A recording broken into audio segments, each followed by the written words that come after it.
Let us focus on acute and chronic complications of diabetes mellitus.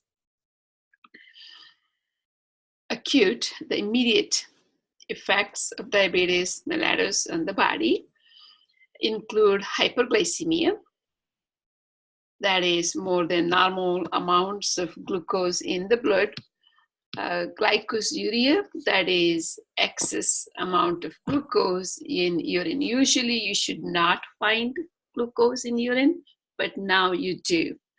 Polyuria is urine output being greater than normal, which then causes dehydration, and then that triggers thirst, and that leads to polydipsia, that is drinking more water than usual. Polyphagia is eating more than normal.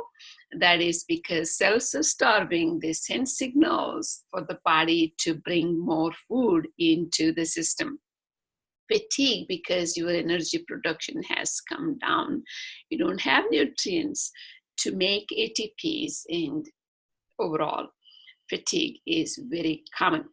And hemoglobin A1C levels, which we have talked in earlier lectures related to diabetes, but let's repeat it here. Normal levels are 4 to 5.6%, and then borderline DM is prediabetes, is where 5.7 to 6.4, so it's inching higher, and over 6.5% is classic in DM. Okay. Now, immediate consequences of diabetes is diabetic ketoacidosis, DKA. This is more common with type 1 than with type 2 diabetes. And perhaps we know why it's more common, because that's where insulin is not released, not present. Whereas in type 2, there is some insulin released, and therefore it protects the body from making so many ketone bodies that would lead to DKA. Okay, so that is the reason for this to be more common in type 1 than type 2. Okay, a deficiency of insulin is the cause. We already talked about that. Increased fat mobilization, basically breakdown of fat. Fatty acids are released into blood, and then they are converted to ketone bodies. Too much ketone bodies in the blood is ketosis, and if that is enough to cause blood to become acidic, then you call it as ketoacidosis. And if it is due to diabetes, that's when you call it as diabetic ketoacidosis. The signs and symptoms associated with the diabetic ketoacidosis are listed here. Polyuria, dehydration, Kussmaul respiration, that is difficulty breathing. A sweet or fruity odor is another typical thing. Ketones, acetone, for example, has this fruity flavor, and that is typical of patients with diabetes. Lab values, blood glucose levels would be greater than 250 milligram per deciliter. pH is acidic, less than 7.3. Ketones in urine, and then depletion of potassium ion in the blood. All right, so this is when you must administer insulin, and because of dehydration, fluid levels have to be monitored, replaced as needed. Replacement of electrolytes, remember, potassium levels are low, so that has to be replaced as well. Hyperosmolar hyperglycemic non-ketotic syndrome. Hyperosmolar tells you that the osmotic concentration of the blood is too much. Remember 300 milliosmol concentration of solutes in most body fluids in the body, and here it's very concentrated.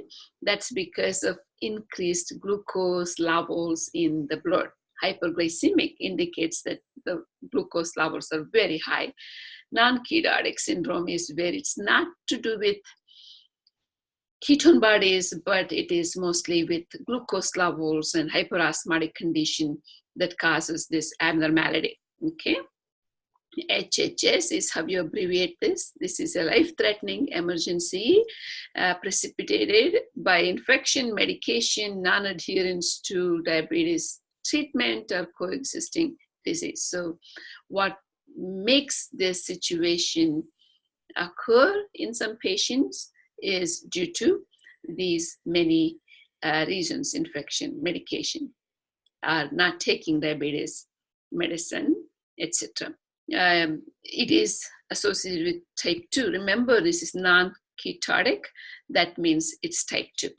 Ketoacidosis, mainly type 1. Okay, so it may be associated with insulin deficiency, more profound in the DKA. That is, insulin deficiency is more profound in diabetic ketoacidosis. Here, because it's type 2, there may be some insulin, there may be normal levels of insulin, there may be too much insulin. All those states are possible. A fluid deficiency is also more marked than DKA.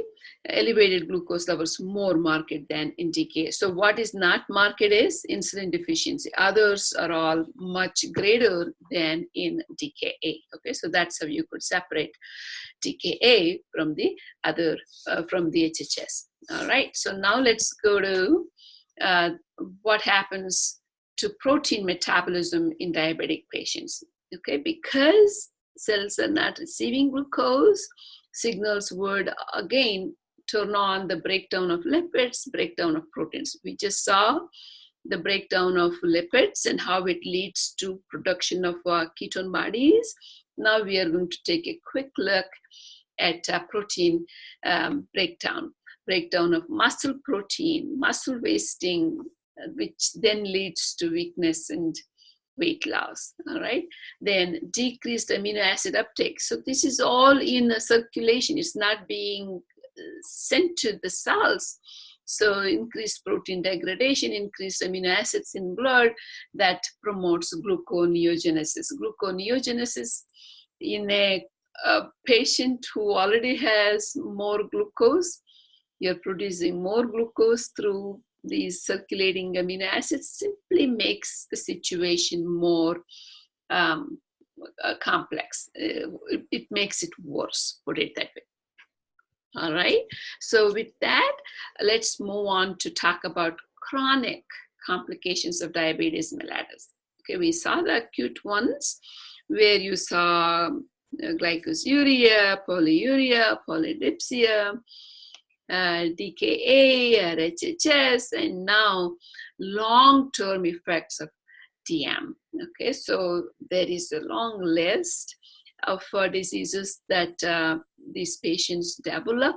It's not all in one patient, but these are more common in diabetic patients. One may have a kidney failure, one may develop blindness, one may have severe neuropathy. So it may vary from person to person. So we organize the chronic diseases into two groups: micro and macrovascular diseases. Okay, macrovascular diseases are where large vessels are affected, like coronary arteries, which could lead to MI, stroke, peripheral arterial disease, whereas microvascular disease is where the capillaries are clogged up, small vessels are clogged up, so distal structures are not receiving sufficient amount of blood. So this is where you talk about gangrene, blindness, and nephropathy, neuropathy, and conditions like that. Okay. And another thing to think about in a long-term situation is infection. All right. So let's look at chronic complications in detail: blood vessel and nerve damage, and causing inflammation and injury, and leading to loss of functions in the structures that are affected. Okay, we said microvascular disease would be nephropathy, retinopathy, neuropathy. Okay, smaller vessels being affected. Larger ones, coronary artery disease, stroke, and peripheral arterial disease. Infection, necrosis, amputation. Okay, so infection leads to cell death, and then gangrene and amputation of the part of the body, like the leg amputation is very common. Foot, toe amputation are some examples. Okay, so here are some mechanisms to discuss. All right, oxidative stress. In a chronic complication, these complications develop because of some of these mechanisms. Oxidative stress, that is, the production of reactive oxygen species. These are free radicals. They're harmful to the cell, damage large and small vessels alike. All right, hyperglycemia and polyol pathways. So when you have so much glucose, one of the pathways that could be turned on is polyol pathway. It's a lot of chemistry. We don't want to get into all of the step-by-step details, but just know that one of the intermediate products of polyol pathway is sorbitol.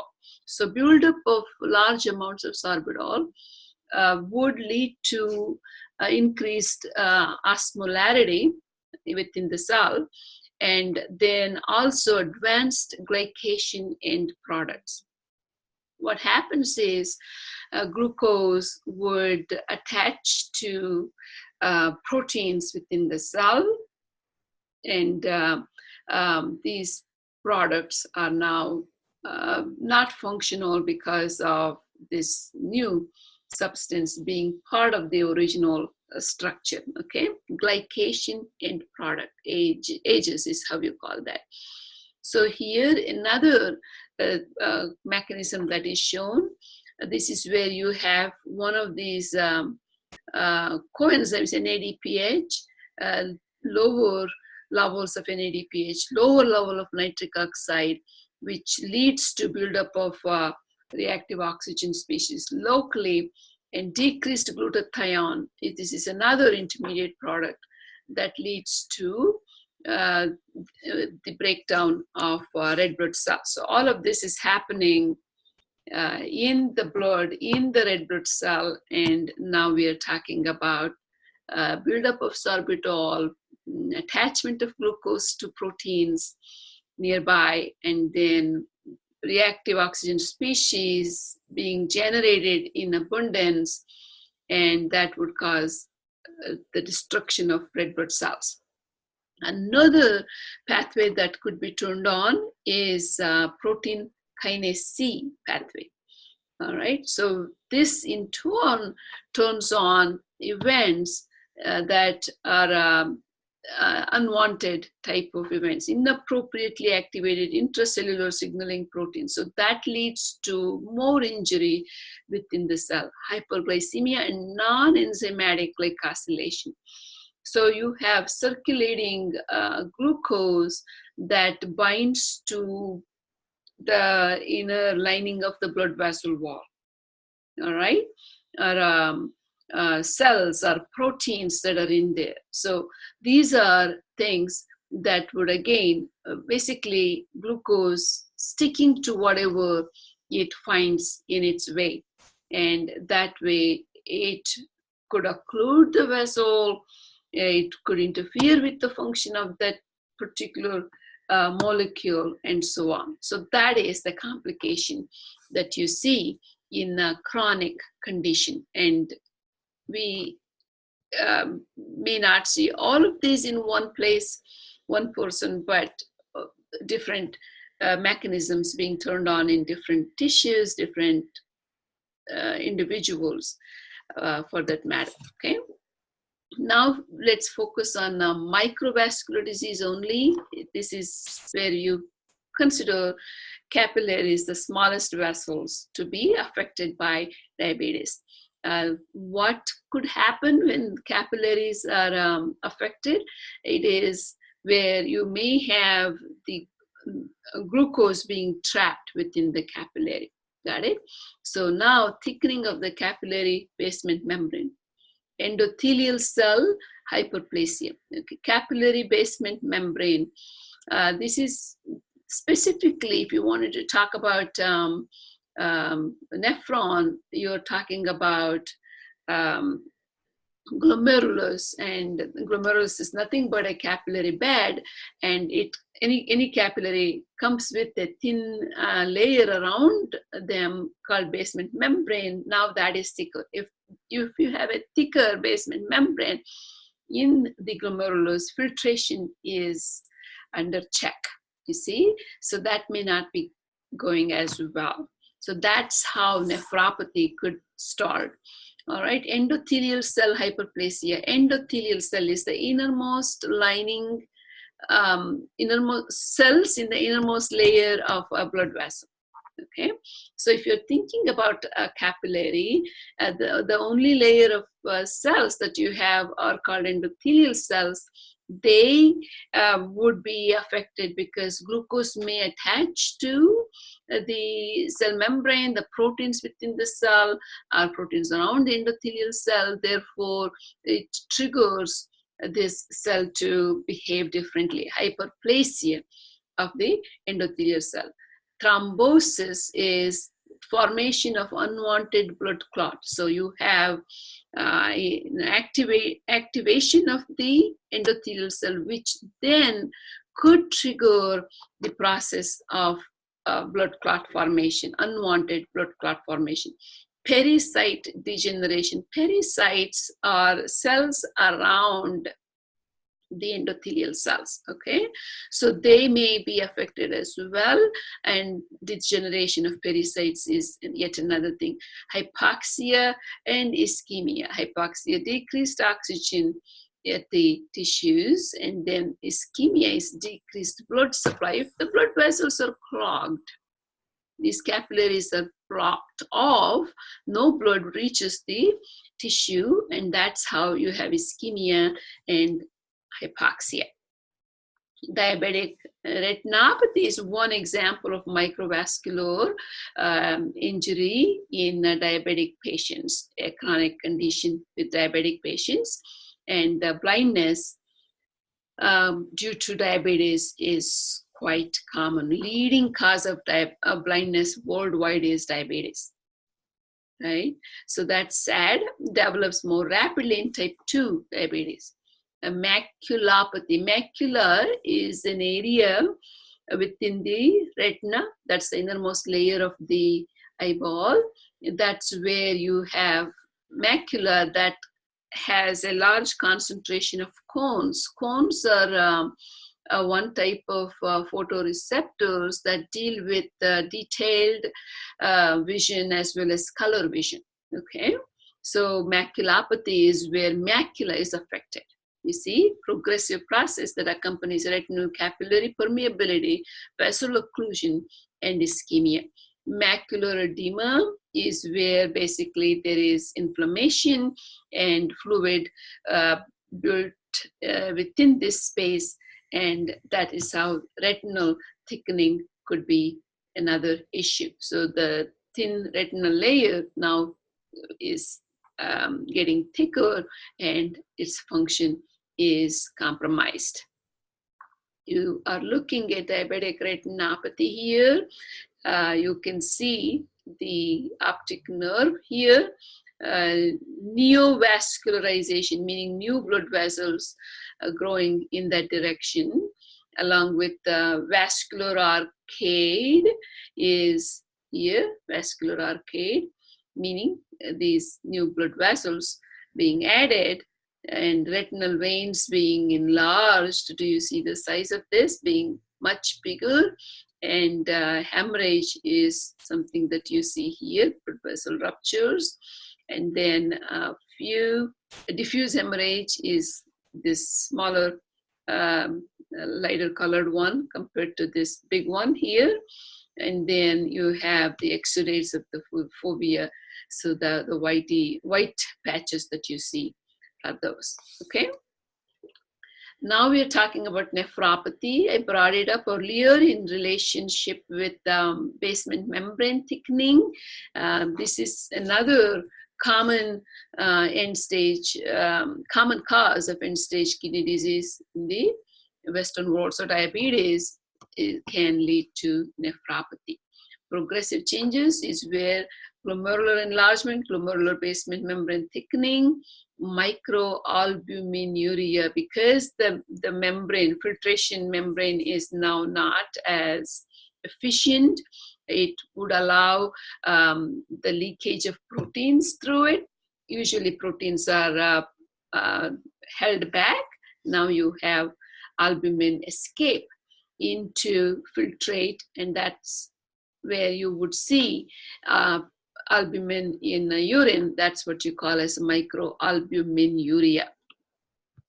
Neuropathy is another common situation, most common complication of diabetes. All right. First, you would lose sensory function. So you may not be able to sense the pain, and it may be numb, and then motor function comes later. Loss of motor function comes later, okay? It's a form of dying back neuropathy. That is, what it is distal portions of the neurons are initially affected, and then the proximal part of the neuron, okay? So axonal and Schwann cell degeneration. So cell body is still normal, but it is the axon that is affected, okay? And then gradually it spreads to the entire neuron. And it is symmetrical polyneuropathy. Symmetrical means both sides are affected the same way, you see. And then loss of sensation, neuropathic pain, sensory loss of proprioception. Proprioception is, the body position, and that may not be sensed as well in these patients. Now let's turn to macrovascular diseases that are typical in long-term diabetes, okay? So this is where you have to assume the vessels affected are large and medium-sized arteries, all right? Ages, that is advanced glycosylation, we talked about this before, that the glucose attachment to the proteins locally, and they are in the walls of blood vessels, okay? Advanced glycosylation end product. These are nothing but glucose paired up with proteins nearby in the walls of blood vessels. Promote oxidative stress. See, these structures are not normal, and the cell wants to react against these, and then that's how you start inflammation. That leads to oxidative stress, endothelial and vascular smooth muscle dysfunction, and hyperlipidemia, okay? Hyperlipidemia, because now you have the deposition of lipid in the blood vessel wall, a plaque buildup, atherosclerosis, what you call. It's very classic in diabetic patients. One of them is coronary artery disease. We will talk about coronary artery disease elsewhere in detail, but just briefly, this is one of the most common causes of morbidity and mortality. 75% in both men and women with diabetes. All right, increase with the duration, but not the severity of diabetes. So longer a patient is suffering from diabetes, greater the incidence of coronary artery disease is a consequence of accelerated atherosclerosis, hypertension, and increased risk for thrombus formation. So it's a set of events. It's not just diabetes leading to atherosclerosis, diabetes leading to hypertension, and the combination of these ultimately would lead to coronary artery disease, can result in MI. Cardiomyopathy is higher in people with diabetes. Okay, it's not a surprise. It's well known, in fact. Another typical outcome here with the diabetes long term is stroke. Okay, twice as common in those with diabetes, you see, especially with type 2. Survival rate for people with diabetes after a massive stroke is shorter than for a person without diabetes. So it's just so bad, right? A consequence of accelerated atherosclerosis, hypertension, increases for thrombus. You have to control blood pressure, hyperglycemia, and lipidemia to prevent these chronic conditions.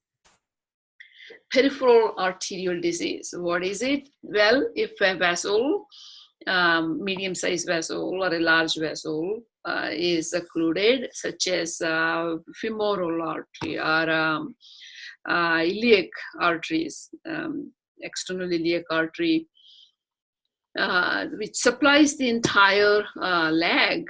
So if that is clogged, then the limb will suffer from lack of blood supply. Okay, so that is what you call as peripheral arterial disease. Incidence is greater in those with diabetes. Again, type 2 diabetes, atherosclerosis combined with peripheral neuropathy, occlusions, ulcers, gangrenous changes of the lower extremities. All right, foot lesions of diabetes can lead to amputation. So that is gangrene, infection. So here you talk about infections separately.